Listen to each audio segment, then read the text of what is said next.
The beast with 7 heads and 10 horns. To express their condemnation of the Roman Church, the Cathars appealed to the imaginary biblical symbol with which they called it Babylon the Great, the harlot, and they understood it as the beast with the 7 heads and 10 horns, upon which is seated a prostitute drunk with the blood of the saints and the blood of the martyrs for Jesus. It's an image taken from the book of Revelation, where it is written that the 7 heads are 7 mountains, therefore Rome,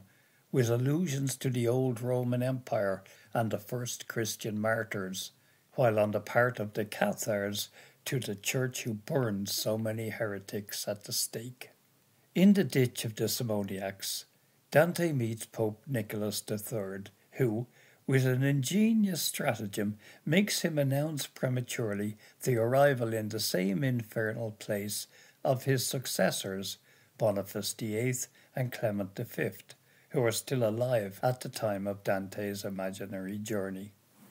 Not satisfied with this audacious condemnation of a good 3 pontiffs, including the current one, launches into a bitter invective.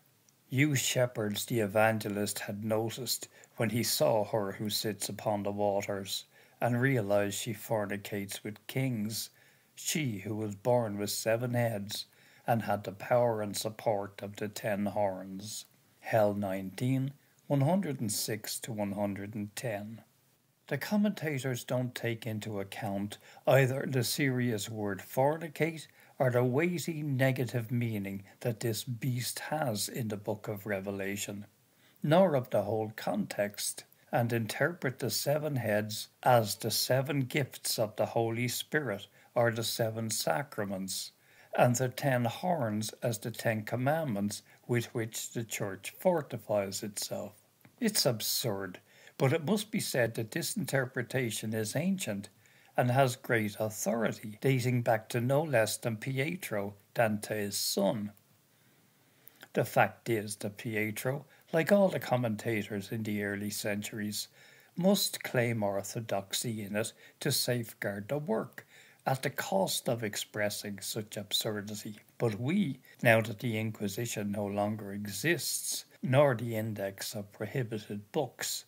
nor the danger, page 247, of ending up at the stake, until when are we going to continue to confirm these pious interpretations? Dante returns for the 2nd time to this image when in the earthly paradise the carried church transforms itself into the monstrous beast with the 7 heads and the 10 horns, on which a whore is seated.